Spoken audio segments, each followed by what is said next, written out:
na nwekwerechi ha nwanne ọnụ nwaanyị mba nnọ awụchasịala nụ m achọọ m igbu oge ọnụ ụmụnne m anụ m otu nwanne nwoke akpọ m na fon sị m nwaanyị mba nnọ m za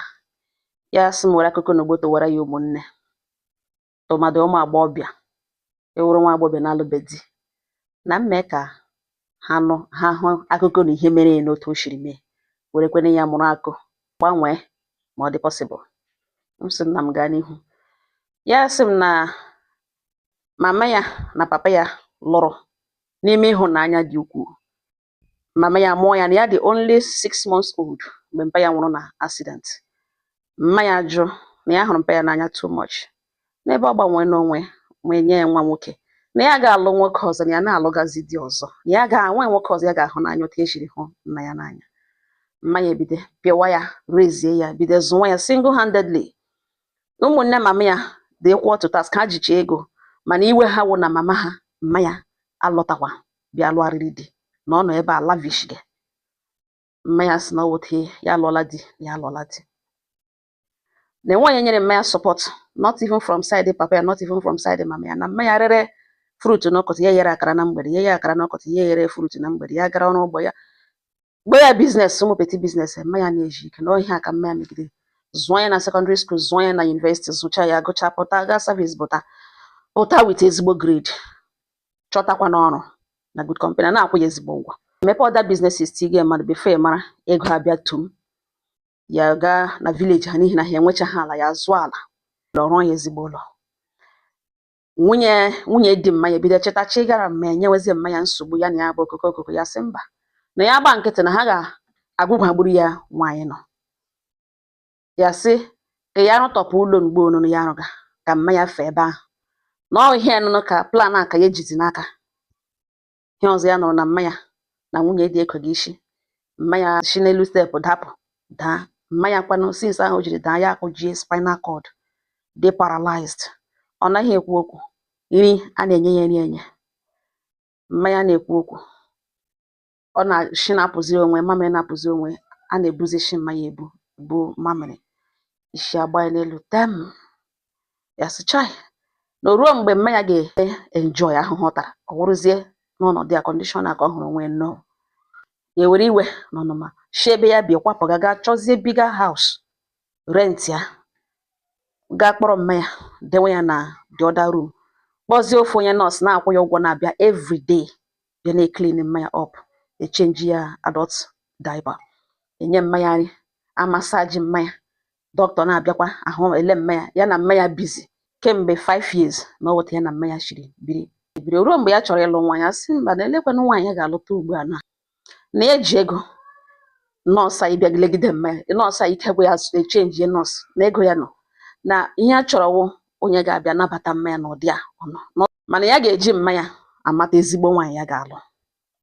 na thank God for technology already mgbe ya hayara nọọsụ ka ya tiri the spy cameras because mgbe ụfọdụ ya nye nọọsụ ki ya gawa ọrụ ya gaghị anọdụ ya ka ya hapụ ime late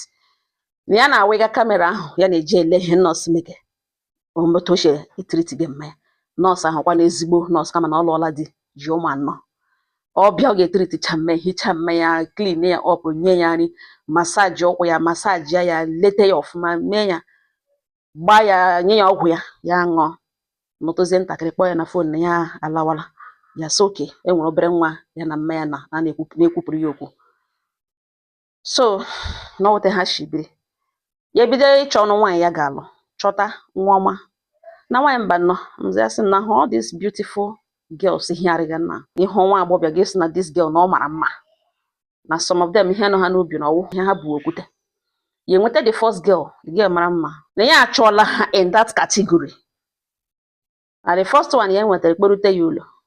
nye ya ki ọ bịara weekend enye ya ki wee sị na mmemme introduce weda sị na enwere nọọsụ na-abịa ehicha mma ya ahụ na ọkwa na ọchọ ka the nọọsụ bịa hụ na ọ ga-enyeliri ya aka no problem ọkwa na ọ ga-eme the nọọsụ ga-abịa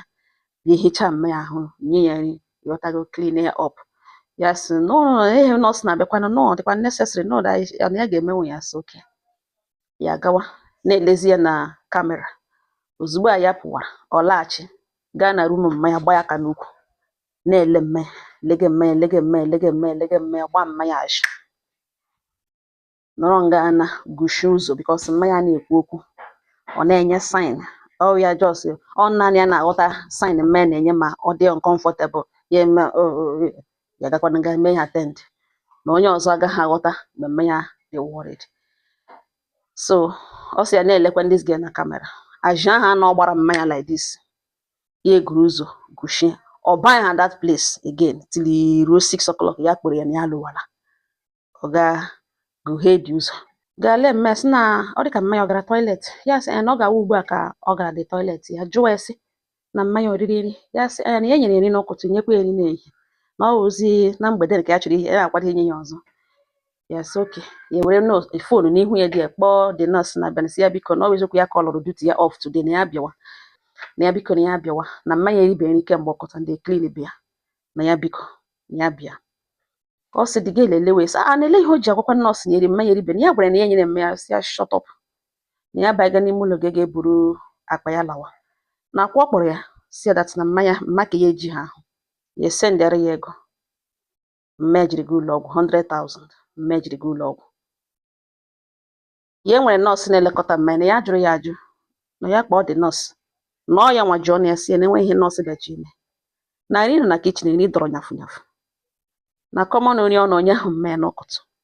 mana ihe ọ hụrụ gaa nga mmanya na ga na-agba ya ajị na ọ gịnị ka mmanya mere ọ ga-eji agba ya ajị mgbe aka o ji kpudo ihu n'ala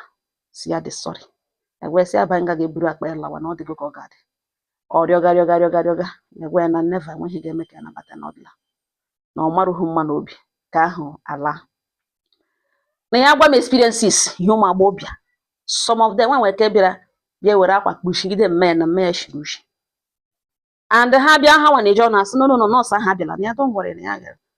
n'ozi the last one na ka ahụ adịghị ọcha o toghị ogologo ọ dịghị ka spek ya mana ọ dị humble ọ dị okay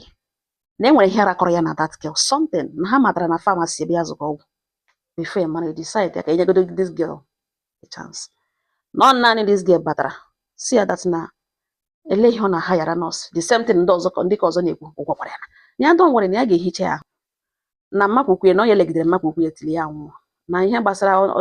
ndị mma na-arịa ọrịa ụta na o doro ya anya na ya don't worry nwatakịrị chikwe na poor family for poor background ya elekiri ya so ngwa na nsogbu anọ ya ala ọpụpụ ya pụrụ this girl agbachie protector baiga n'ime ụlọ ebe ahụ mmanya nọ gagharịa pụọ ihe elege na kamera gagharịa pụọ ya hụ ya na kichin ebe o hitige mmiri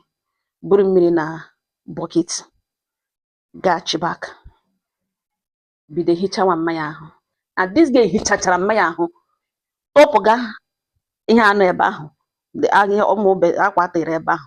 pega ọzọ chituche ndị a sụwa mmanya asụwa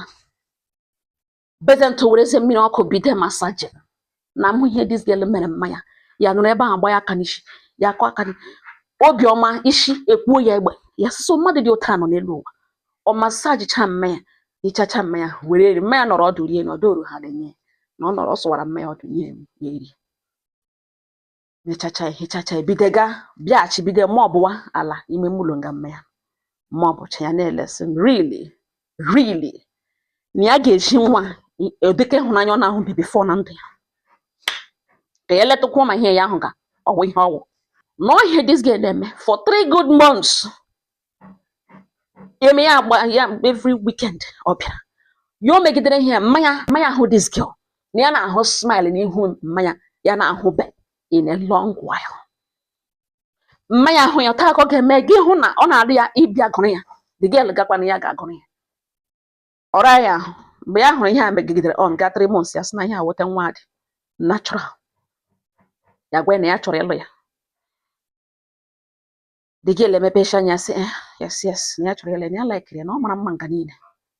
ọ mara mma marụ everywhere na ya ma ihe eji concentrate na ndị dị ọcha dị tọọ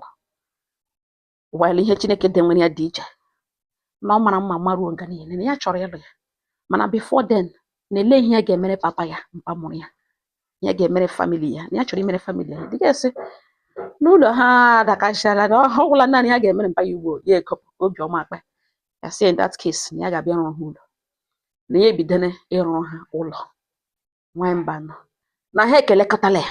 na ugbu a ka the girl baziri obizi ebi na-eru ụmụ mmanya apụ ya ihicha apịa ihicha nọọsụ abịabeghị for long ya na the girl buziri akpa ya bịakwute concentrate zie be mmanya nọ na once a na-arụcha ụlọ ahụ na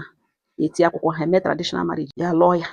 na nwaanyị bara na m gwa ụmụ agbọghọbịa ndị a mara mma ka ha maruo nga niile na-enwe ihe karịrị mmadụ ịma mma maruo n'obi na since eji bido ịrụ mpa ya ụlọ na ọ dọbụlụziri ịhụnanya rapọ ọ na-enwe witi mama ya ọbịa na-agwa ya si ya na ka akpọọ therapist enwe ndị aga na-adọtesi akwara na a na-adọta ya na ya na-enotisi na mkpụrụ aka mme na-emetụ ọṅara sometimes na that means o nwere life somewhere sa na masaji enwe ndị na-abịa masaji mmakpa ugwu ya mgbe ahụ ọ dị ndụ ya si ya na nsogbu anọ na osmosmon a ga-akpọta a ga-emechi ya chọọ ka ya chọọ ndị ahụ na-enwe ihe nwa na-ekwu na-awụhụ ma mee because ọ ma na obi ya na ebe mmanya na because of ya hụrụ mmanya n'anya too much this girl concentrate zie ebe mmanya nọ na nwaanyị mba nọ na o weta Chineke na shiri rọpụtara ya nwaanyị na ngwa ụmụ agbọghọbịa na eye service enwe onye ọ ga-ehep ihe onye na-adịghị iri adịghị iri mana na ihe ụgwọ mbe dị n'azụ na enwe onye ọ ga-enwe onye nwe ebe mmadụ ji azụ agacha with that ụmụnne m ọhịa ọsọ mbịa gbodoro ọnụ achọọla ụmụ agbọghọbịa ndị ka ọma ihe ha na-ahịrịkarị ka ụkwa wọsawacha ụkwa na-acha bababa topo gị na-asọ n'ụkwa ụmụ okorobịa ahụ ga-amaka ụmụ okorobịa onye ọbụla mara na ihe na onye ọbụla nwere n'ụdị o ji enyo o ji adọgbu bifo ya erie ụmụ okorobịa jizi aka ha adọgbuga anụ ha na-eri ha na-enyo enyo naanị ha ma ururu gem na nyota esi eleru anya bifo ya daba ha anya n'oriri be real to yourself ịma mma maruo nga niile maruo n'obi gị ewu ihe ọzọ o jụrụ njụjụ butere na ndị ụmụnne m ọhịa ọsọ mbịa gbetara ọnụ Chineke nna duwere m ọnụ ndị rukwere na mgbanwe ka ha gbanwee n'ozuzu oke nwa agbọghọbịa ọbụla wa ahịa ọma kwesịrị ire onwe ya wụ mbata akụnyere ndị nwe ọwụ Chineke wepụtara m ihe ọma onye ọma gị na ya ga-ebi ndị nwe m ga-ekute ume gị rilasịkwa na nwe obi aṅụrị na ịlụtara ezigbo nwoke ihe ga-anapụzi ihe ọma ha wụrụ gịnị amaghị mme mgbe ụfọdụ ya wụrụ ụmụ ndụ kpoju onye ọbụla mara mme ọ dị very very important ka ihe ruru ihe wụ ihe hapụ ịghala ha udo dịrị ọnụ